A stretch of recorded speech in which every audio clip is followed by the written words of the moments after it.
রাখালের ছোট্ট কুটির। সকালবেলা গরু বাছুরের ঘণ্টাধ্বনি শোনা যাচ্ছে। রাখাল গোপাল বাঁশি বাজাচ্ছে। তার ৩ মেয়ে লতা, মিতা, রীতা গরুর ঘাস কাটছে। ওরে লতা, মিতা, রীতা, কেমন চলছে ঘাস কাটার কাজ? বাবা, প্রতিদিন এক কাজ, একঘেয়ে লাগে না তোমার? এই কাজেই আমাদের ভাত জোটে মা। বাপের পেশা মেনে নিতে হয়। মিতা দুষ্টুমি করে। বাবা, তুমি কি কোনোদিন রাজা হইবা? তাইলে আমরা ৩ বোন হইব রাজকন্যা। ওরে মিতা, রাজা হওয়ার শখ রাখালদের মানায় নাকি? কিন্তু বাবা, যদি হঠাৎ রাজা তোমায় ডাকে, তোমার বাঁশির সুরে রাজকন্যা নাচতে থাকে? তাহলে তো আমি রাজপ্রাসাদেই বাঁশি বাজাবো। ৩ বোন খিলখিল করে হাসে। একজন গ্রাম দৌড়ে আসে, গলায় শ্বাস নেই। ওরে গোপাল ভাই, বড় খবর! রাজা ঘোষণা দিচ্ছে যে ব্যক্তি আমার দুঃখের কারণ খুঁজে দেবে তাকে অঢেল ধন সম্পদ পুরস্কার দেওয়া হবে। বাবা, তুমি গেলে না কেন? এত বুদ্ধি তোমার। আমি আবার রাজাকে কি বলবো? আমার তো পেট ভরলেই সুখ। বাবা, তুমি চেষ্টা করো, ভাগ্য বদলাতে পারে। আর যদি রাজা তোমায় জামাই বানায়? আমি তাহলে রাজা হব আর তোমরা রাজকন্যা। সবাই হেসে ওঠে। গোপাল রাজপ্রাসাদের দিকে যাত্রা শুরু করে। গোপাল রাজার দরবারে হাজির। রাজা বিষণ্ণ মুখে বসে আছে। মহারাজ, শুনলাম আপনি সুখী নন। কি দুঃখ আপনার? আমার ৩ কন্যা, তারা কাকে সবচেয়ে বেশি ভালোবাসে তা বুঝতে পারছি না। সবাই বলে সমান, কিন্তু আমি বিশ্বাস করি না। ওটা সহজ কাজ মহারাজ, আমাকে একদিন সময় দিন। গোপাল তার ৩ মেয়েকে নিয়ে প্রাসাদে আসে। রাজা গোপালকে আদেশ দেন তার মেয়েদের পরীক্ষা নিতে। লতা, তুমি আমাকে কত ভালোবাসো? বাবা, আমি তোমাকে চিনি না বললেও আমি তোমায় মধুর মতো ভালোবাসি। ভালো। মিতা, তুমি? আমি তোমায় চিনি না, কিন্তু ভালোবাসি গুড়ের মতো।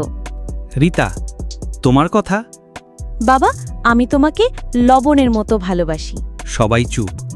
গোপাল হেসে রাজা অবাক হয়ে তাকায়। মহারাজ, কালকে এক ভোজ দিন। সব রান্না হবে চিনি গুড় দিয়ে, কিন্তু লবণ ছাড়া। পরদিন ভোজে খাবার আসে, সব মিষ্টি, কিন্তু লবণ ছাড়া স্বাদহীন। রাজা প্রথম কুমড়ার তরকারি খেয়ে মুখ কুঁচকে ফেলে। একই রকম স্বাদহীন খাবার। দেখলেন মহারাজ, লবণ ছাড়া কোনো খাবারের স্বাদ নেই। ঠিক তেমনি রীতার ভালোবাসা সবচেয়ে সত্যি।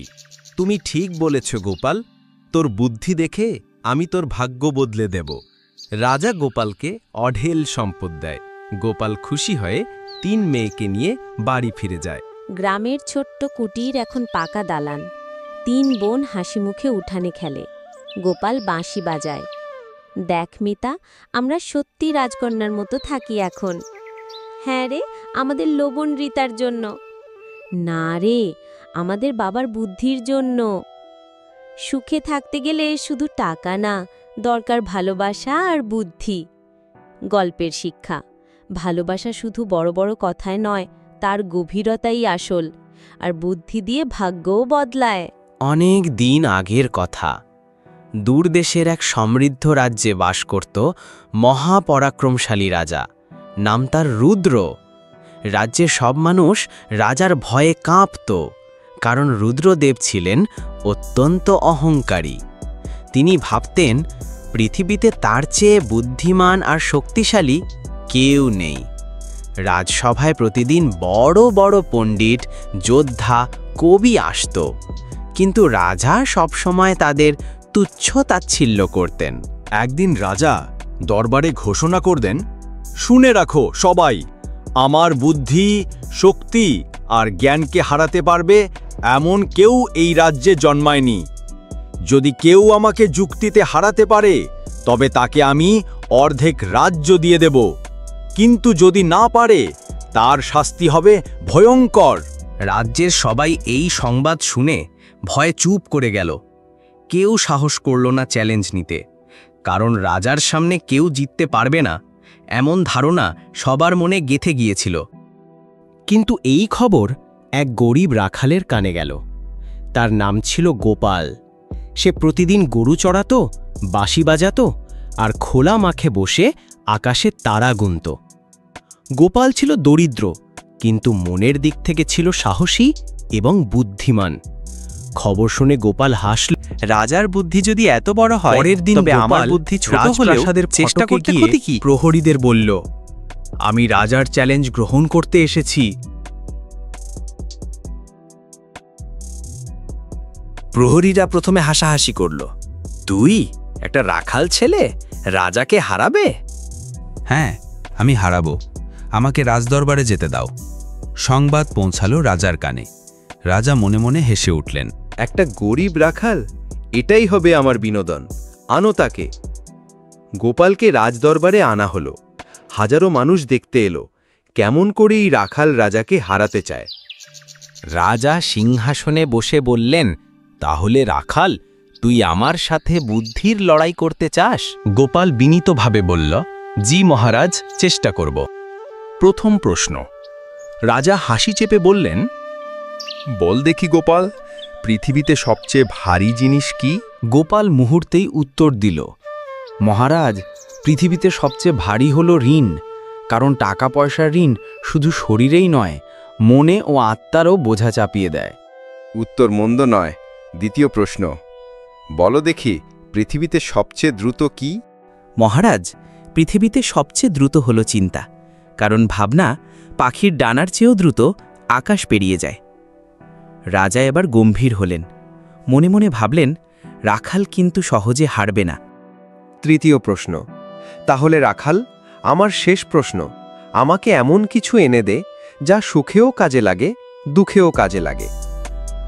ঠিক আছে মহারাজ, 3 দিনের মধ্যে আমি উত্তর দেব। গোপাল গ্রামে ফিরে গিয়ে মাটির এক টুকরো পাটিতে লিখল, এ সময়ও কেটে যাবে। তারপর সেটিকে সুন্দর কাঠের ফ্রেমে বাঁধিয়ে নিল। 3 দিন পর গোপাল রাজদরবারে এসে সেই পাটিটি রাজাকে দিল। গোপাল হেসে বলল, 3 দিন পর গোপাল রাজদরবারে এসে সেই পাটিটি রাজাকে দিল। রাজা অবাক হয়ে বললেন, মহারাজ, এতে লেখা আছে, এই সময়ও কেটে যাবে। যখন আপনি সুখে থাকবেন তখন এটা মনে করাবে যে সুখ চিরকাল নয়, তাই অহংকার করবেন না। আর যখন দুঃখে থাকবেন তখন এটা মনে করাবে যে দুঃখ চিরকাল নয়, তাই হতাশ হবেন না। দরবারে শোরগোল পড়ে গেল।